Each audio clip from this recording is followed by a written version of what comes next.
we're going to be able to talk about the Black Lives Matter meeting that happened in Lansing yesterday. We really don't want to be diverse. We want the appearance of diversity, but stuck in the same old system of structure. There was one perfect marker. There was one. And everyone else has fallen incredibly short of that. He is recording me and threatening myself and my dog. Yeah, she knew that by calling the police and saying an African-American man is threatening me. Reform the police, defund the police, or abolish the police. I don't hold it against every single individual cop. I have friends that are police officers and I love them to death.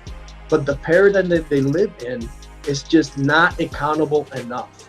How many times has a police been called by somebody who was white on somebody who was black or minority, and they act like they are in distress, and the police show up and they take me away, or someone who looks like me, because of a phone call? Diversity without shared power is tokenism.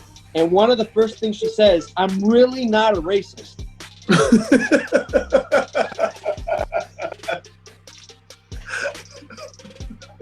I sort of think we're in a Hunger Games kind of experience.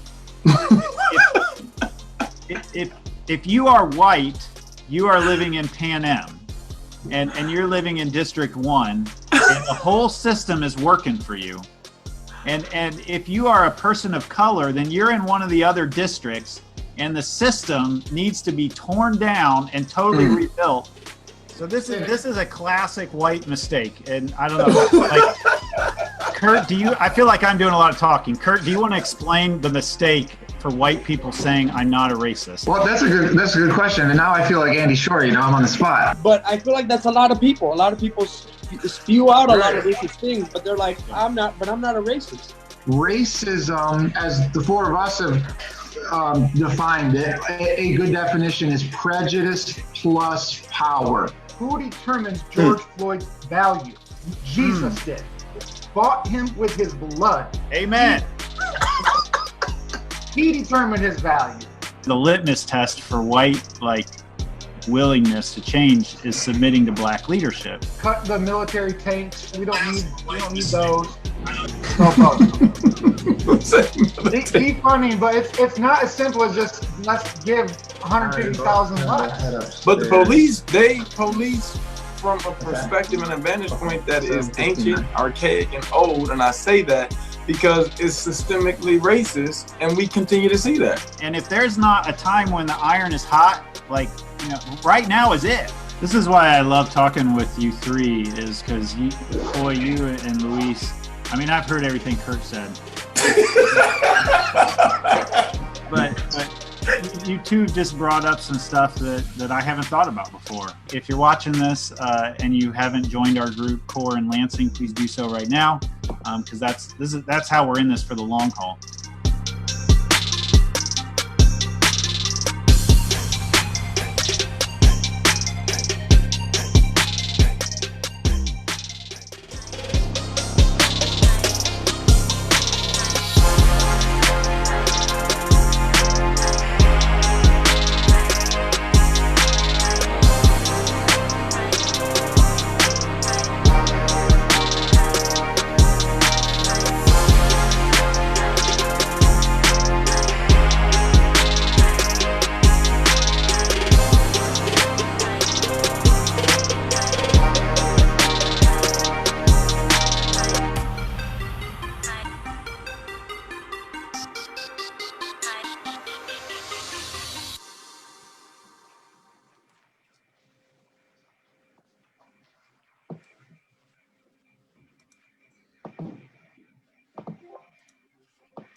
They cry peace, peace when there is no peace.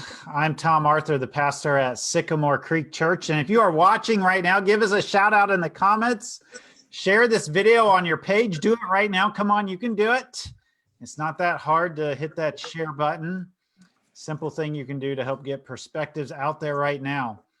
So let's see those shares go up. See the shares coming in, the comments coming in. Feel free to drop some questions and comments along the way tonight. I'm sure there are going to be a lot of perspectives out there. because there's a lot of perspectives here amongst the three of us tonight. And while you're at it, like the Congregation's Organizing for Racial Reconciliation page to keep up to date about the movement of anti-racist churches that is growing in Lansing. I'm here with two of my favorite colleagues and friends in Lansing. Guys, why don't you introduce yourselves? Pastor Coye Bouyer, Kingdom Life Church here in Lansing, Michigan. Pastor Kurt Wright, Crossroads Church in Lansing. Man, you guys got to work on like your intro dance or something. I mean, I know. Or your theme. We just try to get right to the point. We just feel, you said, I mean, I can say a lot of stuff. I just, I figure people they tuned in for the topic, not for my intro speech. I mean, I can talk about me. Maybe we should introduce one another. There we go. We'll do that on the next episode. All right. Don't commit us to something that we might not be able to actually do now. We might forget now. Somebody going to rewind this tape and play it and say, I thought y'all was introducing one another. What happened? Well, you may notice that this is called Perspectives, 4 Pastors Talk About Race, and there's only 3 of us.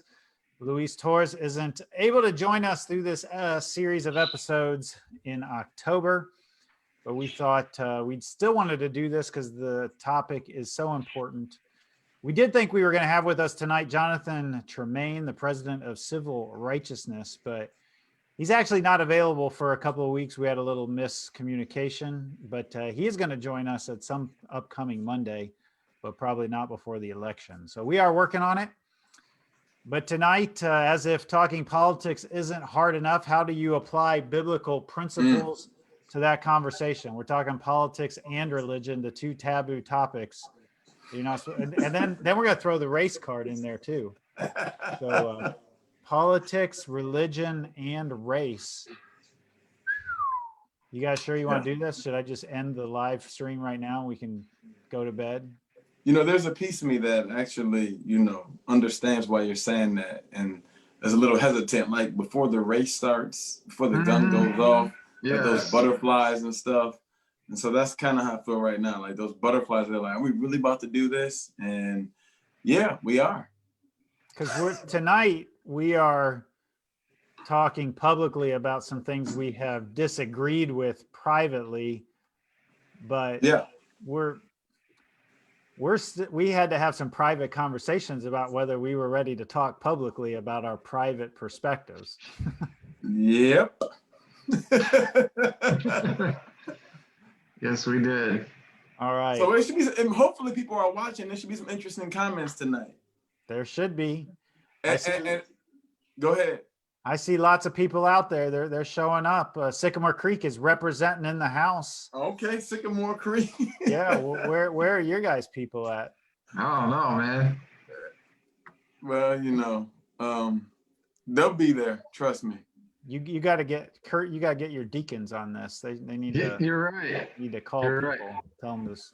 Well, hey, Pastor Coye is gonna lead us here in our conversation tonight. He's gonna explain it all to us in 3 easy installments of $89.99 each. Buy now. So Coye, take it away. All right. So we've been talking about biblical principles in politics, and so tonight we want to actually get into those hot topic issues that are both on the RNC and the DNC that seem to be most important to the church, or the things that seem to be what we argue about the most when it comes to the different policies and platforms. What's interesting is this: when we're fighting for the right to life and liberty from the womb to the tomb, as sometimes we will say, redefining the biblical institution and image of marriage, as well as struggling with the unnatural sins, as the Bible says, of homosexuality, transgender as a probability, and then Christians actually trying to fall on one side or the other, recognizing that we are always or often talking about grace, love, and mercy over against holiness and righteousness. We are comparing at times the Old Testament with the New Testament, but even with regards to that, when it comes down to politics, we actually begin to argue over whether or not God is actually riding the backs of elephants or donkeys, as if he has actually decided to pick a side. I've been saying to my church, listen, God didn't ride the backs of elephants or donkeys. While he does ride the back of an animal, it's not one of them. He has chosen to ride the back of the lamb. So as the church, we ought to be on the side of the Lamb. However, we live in a society that has often worked really hard to divide us and to use certain issues in their policies and platforms to get us to either side with them, or like in the case of today, and probably for the last couple of elections, whether we side with them or not, they get us fighting one another. And so this begs the question for me and my church: how did we get here? How do we get to this place where we are actually, as Christians, fighting over whether or not God is a Democrat, Republican? Is he for one over the other? Is one more Christian than the other? And obviously, again, we deal with those hot button topics for tonight that seem to be or bring the most angst or the most passion to politics for Christians, dealing with, again, abortion and the LGBTQ plus. I think I said that correct. So that's what we're starting at tonight. All right. You did it like a whole series on this topic at your church. Did. It was a 5-week series. Yeah. Now, I think it's important for people to hear the genesis of this series, like what, you heard somebody say, or I can't remember exactly what that was. So a good friend of mine, he's a pastor. We were talking one night and he challenged me by saying, if I looked at the policies and the platforms of the Republican National Convention, I would see that those policies are more Christian than the policies of the platform of the Democratic National Convention. And so when he challenged me with that, I was kind of upset, because I was like, dude, I don't have to even go look at all this stuff. But I decided to do it anyway. The more I read on both sides and did with both platforms, not only could I see biblical principles with regards to life, with regards to equity and equality, but I also saw hypocrisy on both sides, even with these particular issues. And I saw hypocrisy, whether it was from a biblical standpoint, which is primary to me, but I also saw hypocrisy with regards to the American Constitution. So as an American, there was hypocrisy on both sides in some sense. And so, it caused me to really spend a lot of time putting together this series, only further affirming for me that there is a third team that Christians should be on, and that is the team of the Lamb. Amen.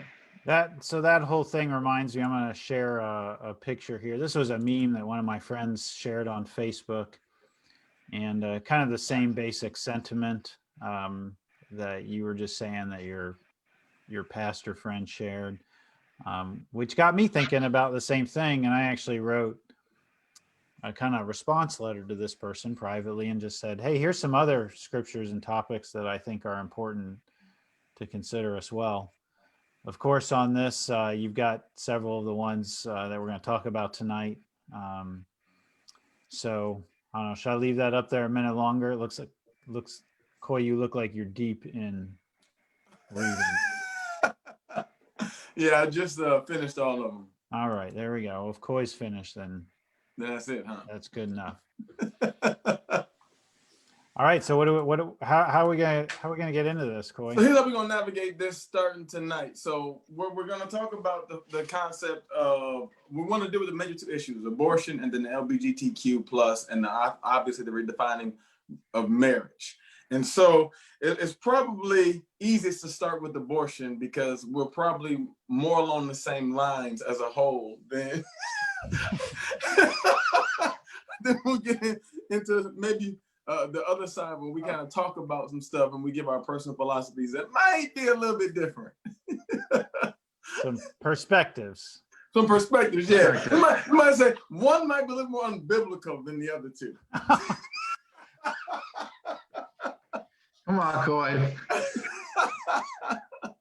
All right. So when we look first, I want to share this though. I want to share in 1 Samuel chapter 8. We read a few verses that I want to share real quickly as we jump into this. In 1 Samuel chapter 8, it says this. This is when Israel's asking Samuel for a king. They want to be like a monarchy, like all the other nations.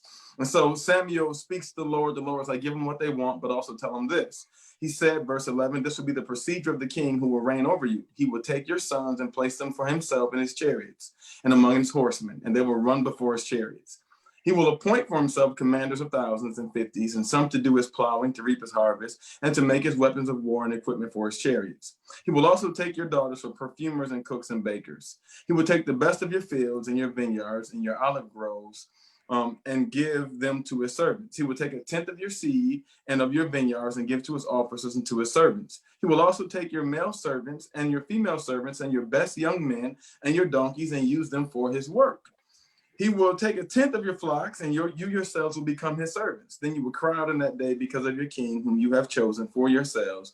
But the Lord will not answer you in that day. Now, up until this point in time, Israel has been basically what we would call a theocracy. A theocracy meaning God was the one who set up the rule. He was the governing ruler of their entire nation. And so he didn't just sit at the table, he ran the table. He controlled it. Israel then replied or responded to God by listening to his laws. And so there were certain things Israel didn't have, like they didn't have jails. There really was no police force because they didn't need these things. And it wasn't that bad things weren't happening. It's just that they had this theocratic rule that told them what they needed to do in certain situations. And God's governing system had lots of not only just flat out black and white laws, but it even has some things that cover the gray areas. So as Israel grows, they begin to look like other nations and they say, we want to be like them. And all of a sudden they decide to say to Samuel, who was the prophet at this time, we want a king. We want a king. And so Samuel said, don't do this. They're like, no, we want it. And so God says, give them what they want. But before Samuel allows them to really, solidify their decision, he tells them what God said is going to happen. And here, when they set up this monarchy, if they set up a monarchy, God is basically saying, this king is going to take the best of your sons, your servants, your daughters, your maidservants, and it's going to be now to take care of his house, to take care of not only his house, but those nobles inside his house, which will probably be his family and friends. Not only will he do that, your family, your children, your people will be used to actually fund his military, because he's got to stay in control.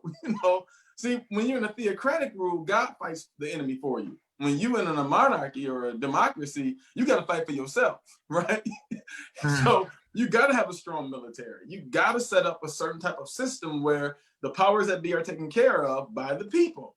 God is also basically saying to Israel, this is going to be bad for you. And you're not going to like it. They're going to tax you. There were no taxes. It was a tithe. There were no taxes. They're going to have to pay a tithe and a tax. See, you know what? That's why people struggle paying their taxes, because we got to pay the government. I mean, they tithe. They give it to the government, right? So God is basically saying here, like, you do this, these are going to be the results of it. And then finally, God lets them know, if you go this route, there is no coming back. You cannot kick me out of away from the table and then say, all right, we messed up, we want you back. And what's interesting is Israel will never be a theocratic government again. They will always deal with other governments ruling them to some degree all throughout the rest of the Bible. And so it's interesting kind of how this plays out. So I set that up because Israel was that nation that really had the opportunity to be a theocratic governing society, and it was, and then chose to be more like a monarchy, to have what the other nations have, to look like the other nations around the world. And when we look at America, America is a democracy. And a democracy, in essence, is for the people, by the people. So the people decide what they want based upon voting. They decide their presidents, they decide their elected officials, because their officials are elected. That's why they serve terms. When we don't like them no more, we vote them out. Like, all right, we're done with you. Thank you. We don't need your services anymore. And so when a system is set up that way, what often happens, or what is happening in our country today is, and has been happening for a while, is we are trying to at times run this democratic nation underneath theocratic principles. And you cannot run a democratic nation underneath theocratic principles. Now, you can have some theocratic principles in a democratic nation. You can have people who are governed by a theocratic rule in a democratic nation. But you cannot choose to run a democratic nation underneath a theocratic rule when you've chosen a democratic nation. Hey, God tells Israel, you can't go back. When they choose the king, they can't go back. This is it. And America has chosen democracy. Good, bad, and indifferent. And in doing that, what we basically said is, God, we don't want you to rule the table. We want you at the table. And God's like, no, I don't just sit at the table. I'll rule the table. And if I can't rule it, then I'll just watch you from a distance. And every once in a while, I'll throw some blessings that way. You'll see my presence here and there, but you're going to always struggle with this system which is set up, because it's not under God, it's under man. So we got the differences between the two types of rules. So that being said, we deal with the issue of abortion. All right. So We start there, and I will go out on a limb, and I will put my opinion out there first. Abortion is, I believe, always has been and always will be murder. This is an intentional killing. The next question becomes that people, of course, will throw out there is, well, is there ever a good time for an abortion to take place? I'm done. Young DeShare. I'm not answering that question first. I just got to go back and say that conversation about theocracy and democracy makes my head hurt. Does it? I don't know. Maybe ye of little faith can be said of me, but I have a hard time comprehending a theocracy that is not a interpretocracy. In the sense that one person's interpretation of what God's rule is ends up kind of dominating the political world, or the polis, so to speak, which I think that is perhaps one of the strengths of a democracy, is that there is a kind of give and take in the process of interpretation. But at the same time, the whole idea of a democracy is not really present in the Bible at all. And nope. It does make my head hurt a little bit when you hear Christians kind of claiming that a democracy is the Christian, Right. the Christian political system. Yeah, we're all in agreement there. And yeah. I'm not saying I want to go back to a monarchy, right, or a dictatorship or whatever. The idea of a theocracy sounds to me again like it's somebody's interpretation that's ruling. But I think back to John Wesley. Maybe I said this last episode. I can't remember what I said to you guys privately or what. But John Wesley, the founder of Methodism, said that he couldn't believe that God was using this unbiblical version of politics to spread the gospel like wildfire in America. So he thought a monarchy was the biblical principle, or the biblical model of politics. More to the point here of the particular policy of abortion, I do think it's important to think about that. Of all, we've done 11 episodes. This is the 11th episode, and we haven't talked about abortion or human sexuality yet. Right. And I think that says something about the culture of the three of our friendship, that when we're talking race and politics, like that abortion and human sexuality are part of the conversation, but they're not all of the conversation. Sure. I think it tends to get described or lifted up on perhaps right of center in white evangelicalism. So I have never, and I've been a pastor at Sycamore Creek for 11 years. If you're watching right now, you're gonna see me being open in a way that I'm almost never open with about this topic. I have never preached about abortion. I've never taught about it in any formalized way. I've had some private conversations about it, but I think probably where I feel most comfortable with would be saying that I really like the term whole life, that there is a Christian ethic that begins, I don't know exactly where it begins. Does it begin at conception? Does it begin shortly after conception? Somewhere early in that stage that leads through birth, and then the care and the nurture and the societal support network, all the way through childhood and into adulthood, and on to older adulthood and the senior years of life, and then on to the grave. And I'm a United Methodist pastor, so one of the benefits of being in a denomination that is they do occasionally make official statements that you do like, and so you can just quote them as your own position when you haven't done all of the work. Because I have not done all the work that's necessary for me to fully articulate a stance on abortion. And I'm also really cognizant that there's 3 men here talking about this, and there's no women that are participating. Right. They're participating definitely in the chat section. And so here's the kind of some of the official United Methodist position on this.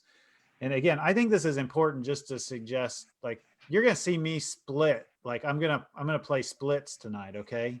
With these 2 issues, where one, I am more in the party platform of perhaps Republicans or the right, and I'm one more in the party platform of the left, which makes any kind of association with a party hard.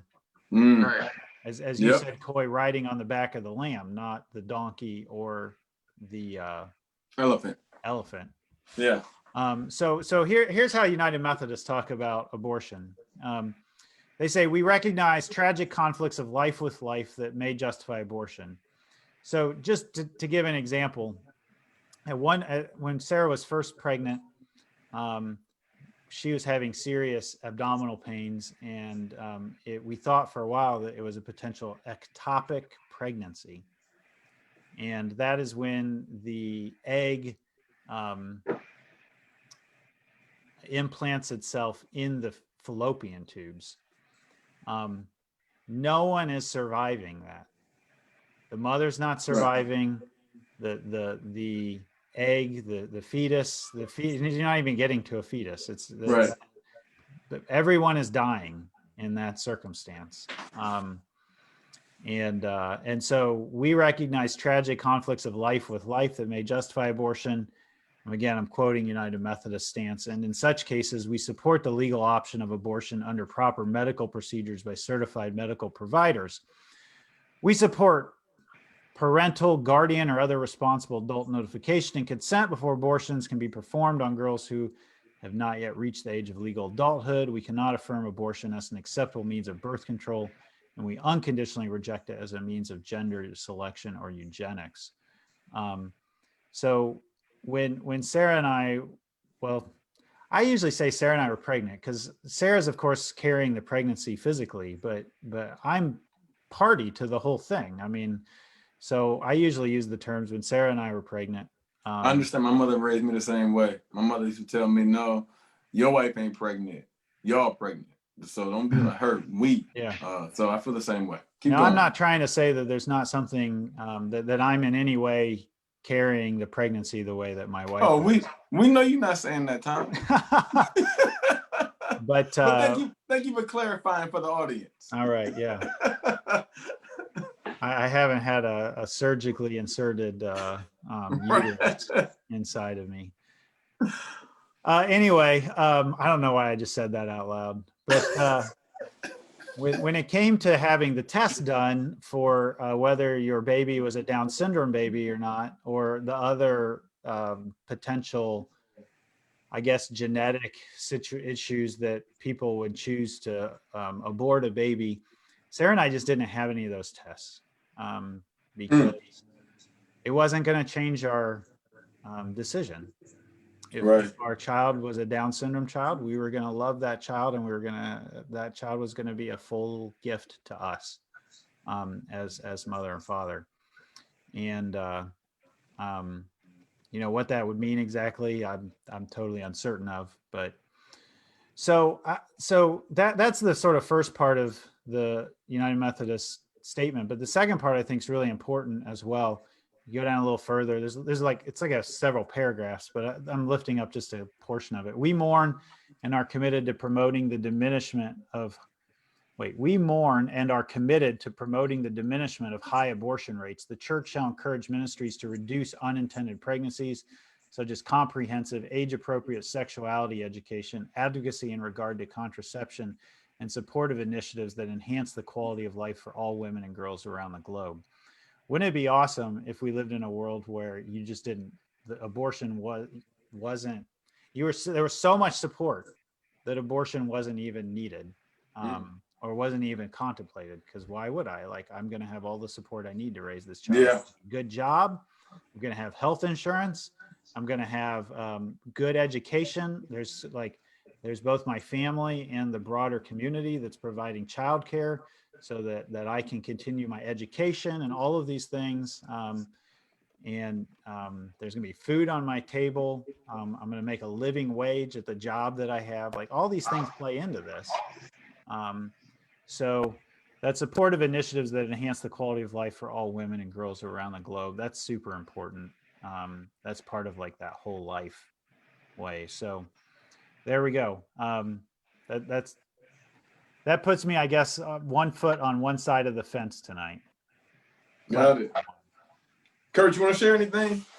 Yeah, I'll share a couple of things. So first of all, I really am, honestly, I am jealous, Tom, of denominational communication like that. That's beautiful. I feel being a part of an independent church has its strength, but it has its tremendous weaknesses. And one of them is that I'm like the mini pope that's constantly binding and loosening.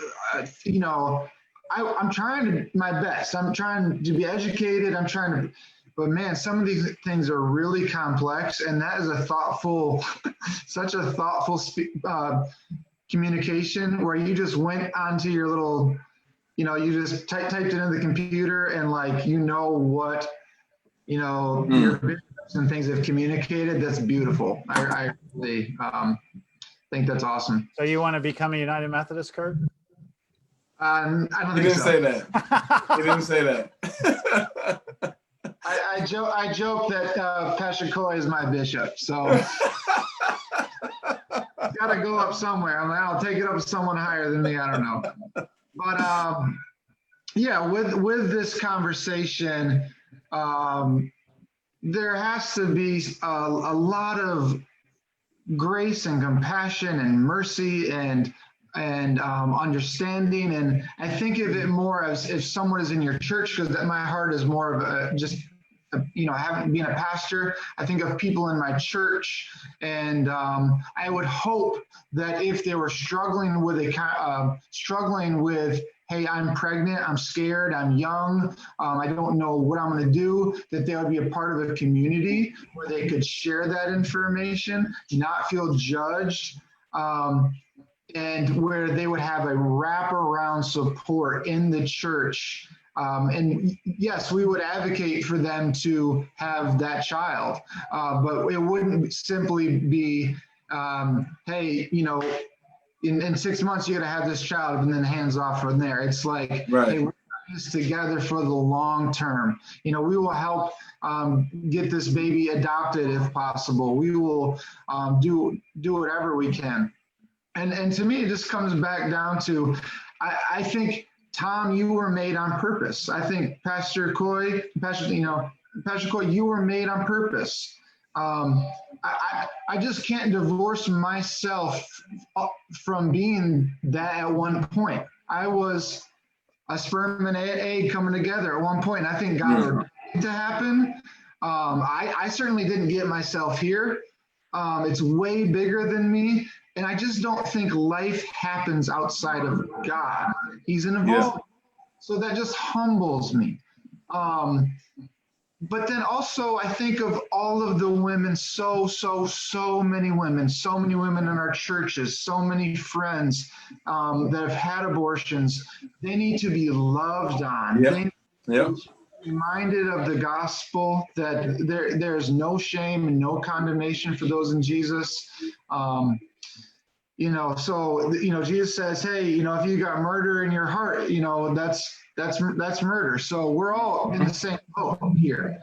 It's not about that. So, when you get on the polar ends of things, and there's picketing and there's yelling and there's screaming, somehow that the message of, the message of Jesus' heart and compassion for people gets lost. So I don't think that's the best way to go about it.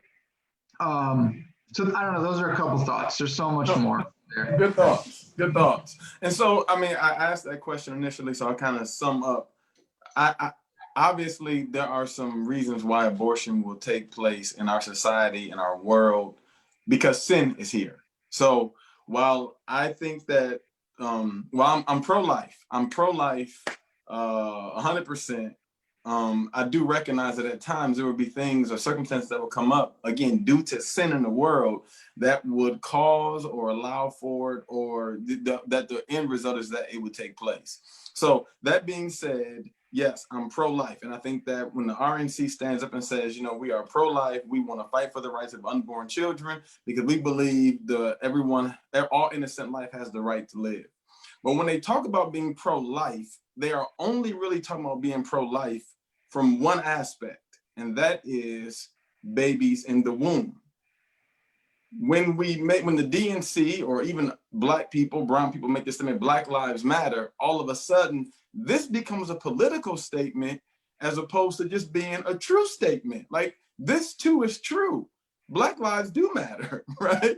Brown lives matter, blue lives matter, like all lives matter, but they have a hard time, the RNC or people on the RNC, even Christians, actually making that statement and trying to fall in line with the fact that if life matters, then all life matters. And what I noticed in the RNC and their platform is, for them, innocent life matters. And they even make that statement, we fight for the right of all innocent life, right? So they make that statement. So all of a sudden, now it's easier to justify the taking of a life of a criminal because that was just a criminal. It's easier to look at people at times who are breaking into your house and now justify taking their life because they were trying to steal your TV. I mean, not trying to hurt you, they were just trying to steal your TV. Well, I can justify it because that wasn't a good person anyway. And so what I see a level of hypocrisy there because they won't fight for all life. They're just fighting for certain lives. And when you make the statement that you are going to fight, you're going to be pro-life, or if you really want to just focus on babies in the womb, okay, focus on babies in the womb. But don't deny the fact that when the other side is trying to focus on lives that are outside the womb, don't act like what they're doing is unbiblical or ungodly. However, I will go on record by saying that with the DNC, as much as I enjoyed reading how they talk about Black lives and equity and equality, systemic racism in America, they talk about Jim Crow, they talk about slavery, Trail of Tears, and how many people who are not white have been affected and impacted because of America's history. As I'm sitting there reading this stuff, I am just totally encouraged by it. And they even talk about equity in the workplace between men and women. And so when they make the statement, Black Lives Matter, the DNC is also hypocritical because then they stand up and say, oh, but we believe in a woman's right to choose. You cannot tell me Black Lives Matter and then tell me the smallest of Black lives, well, they're irrelevant because the mom can choose whether or not that's a life or not anyway. Like, don't tell me Black Lives Matter and then you want to help to abort like millions of them. Not because of some situation where it's really a struggle, but it's your right to choose. That's hypocritical. So I see both sides in one sense fighting for the concept of life, whether equity, equality, or just life in and of itself. But then I also see on both sides a level of hypocrisy because, well, innocent life on one side. As long as it's innocent, we're good. And then on the other side, well, let's fight for life, but they got to be outside the womb. And I think both parties are fighting for life, but only a certain group of life. So I would say, and I'm not reading the comments. I know, Tom, I think you're tracking the comments. I'm sure there's a ton, but it's getting more and more perspective-y. I don't read them for a reason. I would say what I'm hearing is, I think biblically throughout, we care for the most vulnerable. Mm-hmm. That's just, I think we wouldn't argue that. And so when it comes to the oppressed, when it comes to Black Lives Mattering, we're like, there seems to be a vulnerability here. There seems to be like a Christian's response should be to help the hurting, to help the vulnerable. And that's why I think, therefore, it's consistent to take that into the womb, because truly the voiceless, truly the most vulnerable is in the womb. And, just to push back maybe a little bit on what you said, agree and disagree with what you said, Tom, earlier is, so I agree that the church doesn't have enough financial support for, they don't, their government doesn't support women enough all around, or families all around, to make sure they have the kids. But I just want to say, I don't buy the argument. What Jesus did is lay down his life for people, and that's what love is. Love is, there's no greater love than when you lay down your life for a friend. I just don't think the Christian argument is, but I don't have enough money. That sounds harsh, or I don't know if I can pay for my kids' education, or that sounds harsh, and I know it sounds harsh. And so I don't know what to say about that, but I think God's called us to hard things, and he's with us. He's the all-powerful God that's with us. No matter if you are in a homeless shelter and you're pregnant and you're not married, come to Crossroads Church. I'm serious. I'm dead serious. We'll do whatever we got to do. Let me throw something in there, though. We live in a democracy, and in a democracy, part of the government's responsibility is to take care of those who are less fortunate, or how'd you say it, those who are most vulnerable. That's part of why we pay taxes. I mean, we pay police, fire, roads, but it also should be, so churches have, in a theocracy, obviously would all be the temple, but we're in a democracy, and so the church has its place in helping out people, but so does the government. They have a responsibility also. And when we talk about the most vulnerable, to me, poor orphan, alien widow, in the womb, outside the womb, vulnerable is vulnerable. Right. And we have a group of people outside the womb, in the womb, that are vulnerable. And to try to say that one is more valuable than the other, or to try to say because one is more vulnerable, meaning if you're in the womb, you really can't fight for yourself. I get that. But to say all of a sudden that life is more important, or we got to fight for that one more, so I got to vote this way. That as Christians, we fight for life.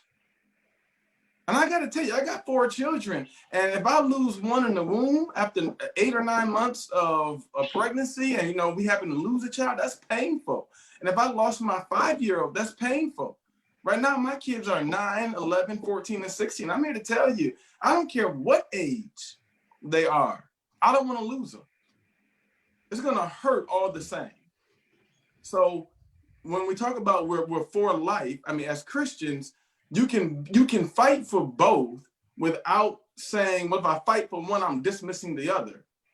Because unfortunately, neither party wants to fight for both. They want to fight for the one that they are most concerned with, that their supporters will support them with. Yeah, I agree with that. Because people who are pro-abortion, people who are pro-life don't really want to fight for Black Lives Matter. Which boggles my mind that you could be so for life at this stage, but in this stage, well, it's not innocent, or they had a chance, or that's garbage to me. Because I do not think God in heaven is saying, well, this life is more important than that life. This one, man, we are all in his image. And so, again, I struggle, just from the standpoint of, if you're pro-life, you're pro-life. And that means everything that you do is, in essence, because is out of value for life. So now, when I see an individual who's a criminal, that's the image of God. When I go to the jail, you're in the image of God. I tell those men, I tell those women, you're in the image of God. I don't care what you've done. I don't care what crime you committed. I don't care what numbers on your chest or what they say about you. They can categorize you however they want to. It does not erase his image. And when you look in the mirror, you must see the image of the Creator, because you are still his best handiwork. And so, yes, when someone jumps on me or wants to take my stuff, I don't want to shoot you over some stuff. Right. Amen. My stuff is not the image of God. And I don't care how bad you are, no one is beyond redemption. No one. And so when you value life as a police officer, you value life. Not only yours, but everyone you come in contact with. As a judge, as a politician, as a preacher, when you value life, you value life. And that's what the church should be at. And in that case, you can be on both sides. And you can vote on either side, and you're still, in some sense, voting for life. It's just unfortunate, again, that both parties don't really seem to really care about life the way they say they do. They only care about certain lives. Let's just be clear. Sorry, I got a little bit, sorry. About to start sweating over here. I'm tracking with you, Pastor. So, yeah, I want to suggest, I'm looking at the time, that we're going to talk about abortion tonight, and we're going to talk about human sexuality next week. Because we haven't even gotten to the one where there's more disagreements between the three of us. But I do want to, I guess, this is good though. I'm push glad back we're taking on this a time. little bit on some of the way that we're talking right now. I'm not totally comfortable with labeling a 13-year-old who has been molested by her father and gotten pregnant and chosen to have an abortion as a murderer. That feels like something else to me, and that language is a little harsher. That's a good. It's a lot point. harsher. I would never use that kind of language in a pastoral setting, counseling that family. I think that would probably do more harm than I don't think it would end up getting to where I don't even know what the right thing is to do in that circumstance. I will admit that is very complicated for me. It is. And I would be personally counseled someone. And I do have a fear, as we're talking, and this is probably part of the reason why I haven't publicly talked about this, is that I fear that if I take a position on this publicly, that the 13-year-old will not feel safe coming to talk to me. Good point. And I am probably in that setting going to pull in some other people, particularly other women that I trust their discernment for what to do. Now, one of the things that I think that is important in the United Methodist position, that where did I just lost it? Oh, here it is. And again, this is one of the things. This is partly why I've not wanted to talk publicly so much about this, is because I haven't really done my homework. But it's before us right now, and I think the challenge is that there are a group of Christians who are saying there's only one way that a Christian can vote, and it's because they've taken a position on this particular issue. But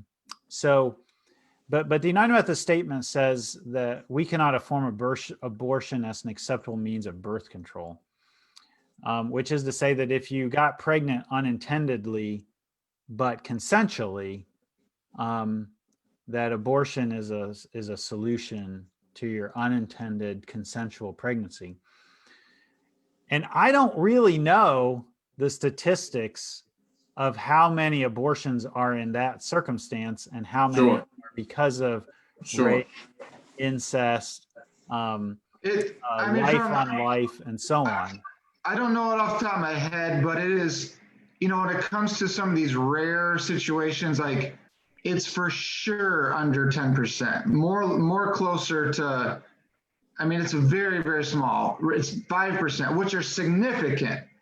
But when you're talking about 30 million abortions in the past 50 years, it is one of the most common surgeries for women. It is the conversations about the 13-year-old being raped is a super important conversation. Yes, it is. But I actually think it's almost like such an overwhelming, like tragic, oh my goodness situation. Why though? Like, let's just table that one as like, I don't know the right answer there. Either a lot of prayer, a lot of discernment. I'm talking about 90% of the abortions are, because this is often, I don't know, I'm talking off my hip, and I think I interrupted you, Tom, so I apologize. Let's come back to you in a minute. But you didn't interrupt me. I was done. I didn't interrupt that much, so I feel like since I did, I like, can use my interruption card.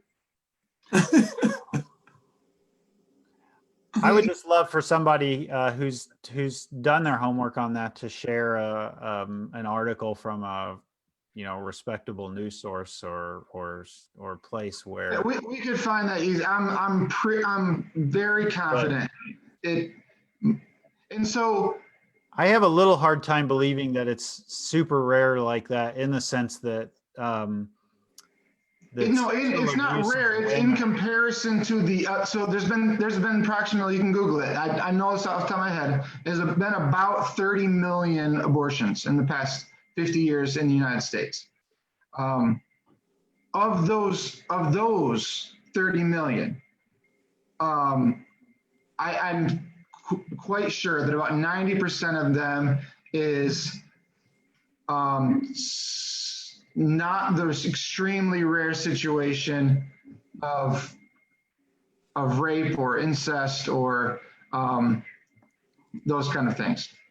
I would say I've heard similar statistics. I'm not saying that those stats are right, but I've heard similar statistics that I could be wrong. Yeah, here's one of the, because I think we're all in the same place. In situations like this, we are very gentle, we are compassionate, we are very loving, and we are trying to deal with not only the emotional, maybe disconnect, the psychological, physical stress and traumatic experiences that are just taking place in a person's life who has experienced something like this. So whenever we're talking about rape, we're talking about, my uncle did this to me, or my stepfather, or, some man, in those extreme situations, those are hard to deal with. They're hard to work through.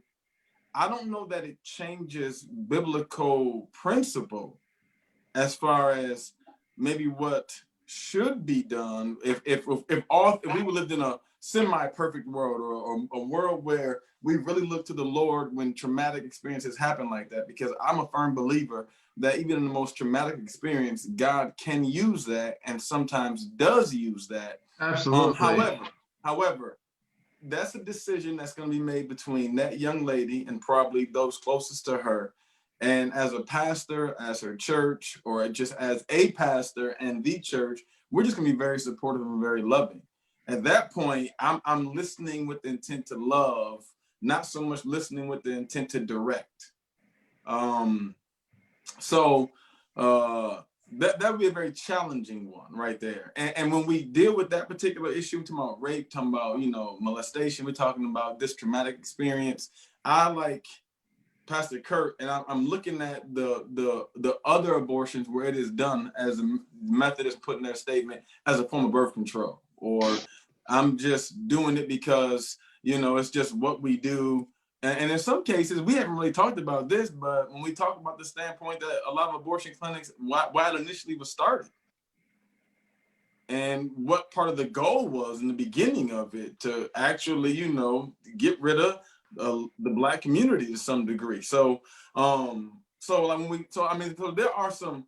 I think we're focused more on that, and I don't want to dismiss or diminish this other aspect that you introduced, Tom, because it is very critical and it is very, very important too. Yeah. You bring up race in this conversation, Coye, and again, this is why I have not talked really publicly so much about this, because I haven't done my homework. But I do hear that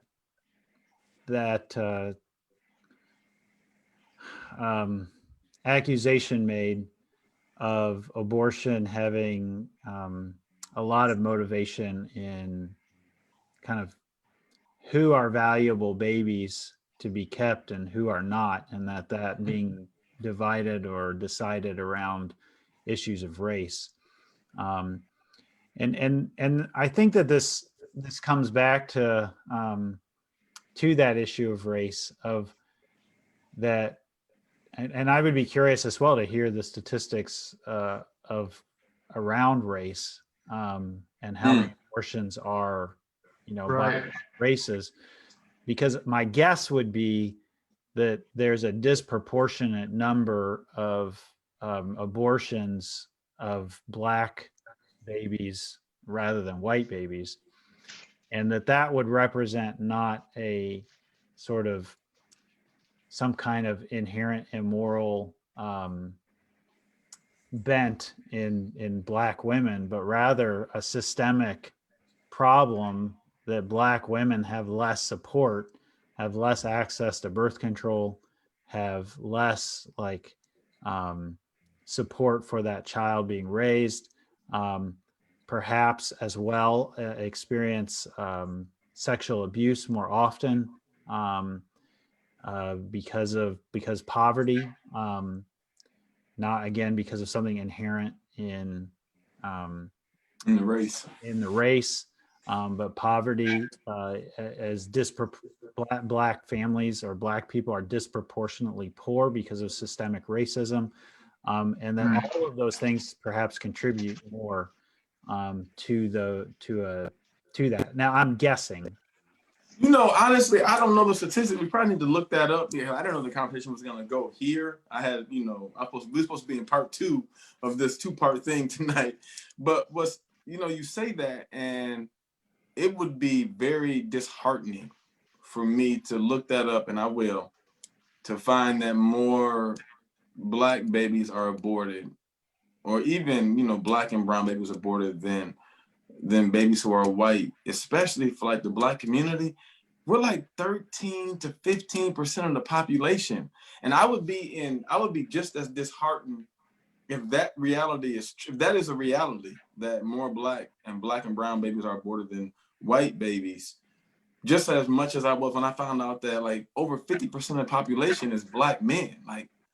I don't know how you make up 7 or 8% of a population, and we're talking millions of people, and you make up that percentage of inmates, and potentially what we're talking about, a higher percentage of aborted babies. Those numbers don't even they don't even make that's crazy. But it would, of course, be possible in a system that is very systemically racist and prejudiced.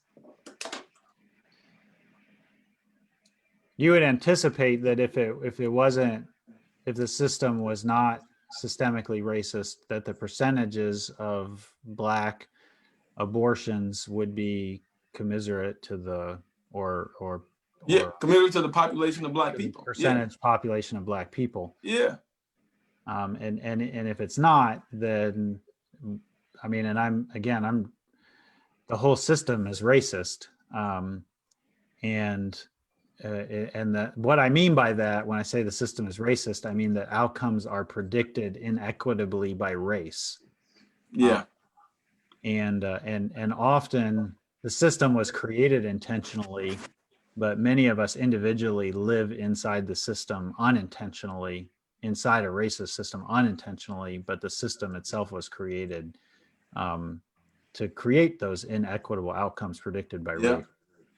And the again, I want to point that these when I'm talking about perhaps more Black babies are aborted, or that I'm in no way saying that there's something inherent to Black women or Black men that's more unethical, but I'm saying that that the system around them is low. The dice are loaded against them having the support needed to raise a child for that whole life.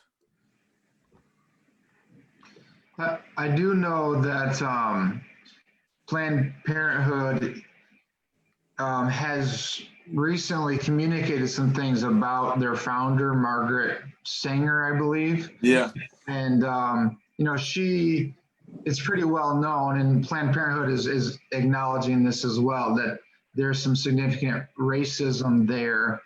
And so they're intentionally like disconnecting themselves from this kind of racist founder.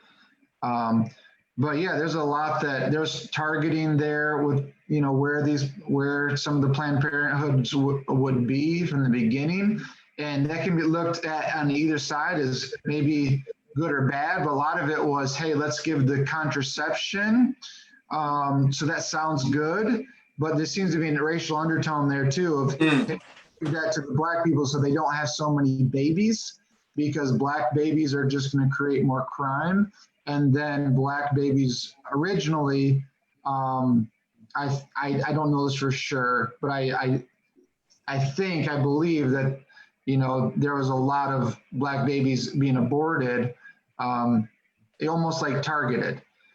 And so, I don't know my history there as much as well, but I know Margaret Sanger. There's some of the documentaries that Core had us watch. It's included on that same video. Yeah. 5 or 6 years since I've seen it, but they have a whole section on Margaret Sanger. Yeah. We've got lots of comments. It's 9 o'clock. We've been talking about this for an hour. We haven't even gotten to the second issue or the third or fourth or fifth. I didn't even think we were going to talk about abortion for like 5 minutes. I literally. Yeah, I thought it was going to be in and out. Yeah, no, well, we probably talked at more depth together about this than we ever have. But I want to I want to just lift up or kind of reflect a little bit on some of the comments, and I think I want to reflect a little bit. I know there are some in the comments who are really struggling with what we're talking about, and some who are more supportive with it.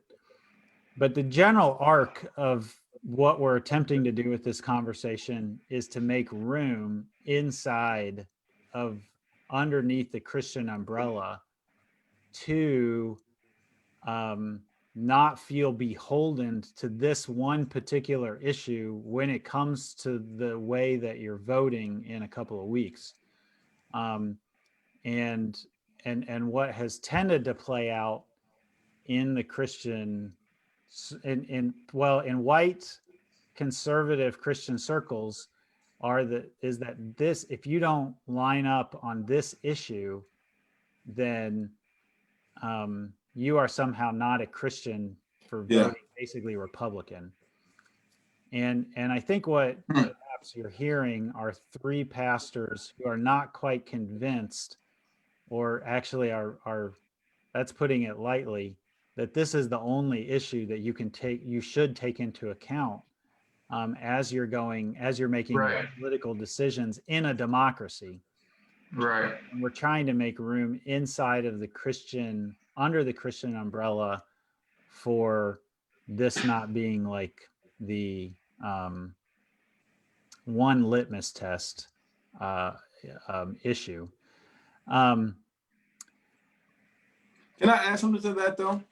Because I want to say that I used to struggle with people who were single issue voters, but then I try to put into a context in which maybe made more sense for me. And so I asked myself the question, if a candidate was running who wanted to incorporate or reinstitute slavery of all Black people, would that one issue cause me to vote on the other side?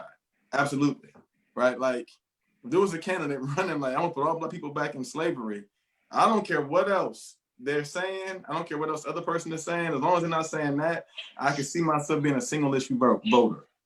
So I do think that there are individuals out there who are very passionate about this issue for a couple of reasons. They were taught that, or in a couple of people that I know who are both African-American, they paid for abortions when they were younger. And after becoming a Christian, they are just so convicted and gut-wrench sorrowful over that decision that they made, they now like that issue trumps everything else. Yeah. And when I have conversations with Christians who share that with me, and as we're having a dialogue, I look at them and I say, I get it. And at that point, it's your conscience in which is you're struggling with to go in any other direction. And I think to go against your conscience is sinful. And so in that case, they will vote one way over the other.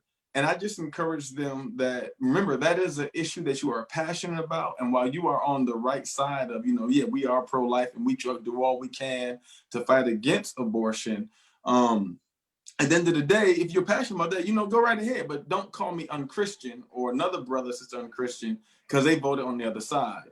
And part of the big thing that I want us to see even tonight is there is a focus on life on both sides.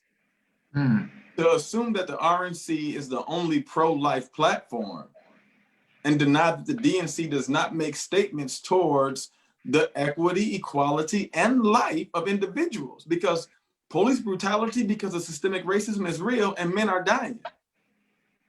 And so you are still fighting for life if that is one of the issues in which you are really focused on, but just more so from the issue of, I'm not so much focused on the baby in the womb. I am focused on my son or my daughter. And then you have individuals like myself who has passionate about abortion and the fact that I'm pro-life. I've grown up in the church all my life. Abortion was never an option in my mind. And heck, there were times in my early years where, I'm confessing stuff that if I dated someone and they told me that, if they got pregnant, they would actually have an abortion. I'm like, you wouldn't even talk to me about it? They were like, no, like we stopped dating. Like that was because there was no way I wanted to be any part of that in that situation, like that. And so for a while, abortion is a big issue for me. I don't find myself as, it's the only issue that I'm focused on. I'm only going to vote on that issue. But if you do, I don't have a problem with that. Just don't be so judgmental towards the next person who doesn't do that. This is perhaps as well kind of trying to pull this back into race or explore race with this issue. This is a real tension point, I think, between the church and the Black Lives Matter organization. And many churches, I think, struggle. My church is not one of them, but many churches, I think, struggle with participating as a partner in a Black Lives Matter event because of this issue and perhaps being pro-life and Black Lives Matter is not of that same conviction. And this is where, again, I think what I'm trying to do is make some room for having partners of goodwill who I don't always agree with everything that they say about everything, but on particular, there's enough common ground there that I want to work together on the areas where there is common ground. That's good. And I found plenty of common ground with Black Lives Matter from my own Christian convictions for what they're doing. Good. This isn't enough for me to say, no, I'm not going to do that. I just see a lot of white churches being unwilling to even go there because of this issue. I think that's unfortunate. And I think some of what we're trying to do a little bit here now, there's some nuances of difference on this issue. Again, I think next week you're going to see some bigger differences when it comes to sexuality. But what we're trying to model a little bit here, I think, are that here's three friends who don't always see eye to eye. That's right. But we still love each other. We push each other. We disagree. We love each other. We support each other. We engage each other with grace and mercy. And sometimes, you hammer me a little bit. And sometimes I need to be hammered. And that's something we just don't see a lot of modeled out. So, amen to that. Yeah. And let me say, I appreciate all the comments. I've been looking at some of the comments. People have been looking up articles for us and putting comments in. And that's really, really cool. That's really, really cool. So it does appear like, even though this conversation went in a direction that we didn't fully expect, nor did we totally plan for like this, it means some good stuff has come up, just stuff to cause you to pause and think. And Tom, you're right. I love you guys. And most importantly, I know you love Jesus and love me back. Yeah. Even in challenging, difficult issues like this, we may not always kind of see quite as eye to eye. There is a great sense of respect and love towards one another. Yeah. Yeah. I think we've been talking about this for over an hour. I think we need to hit the pause button. We're coming back next Monday. Is that, you think so?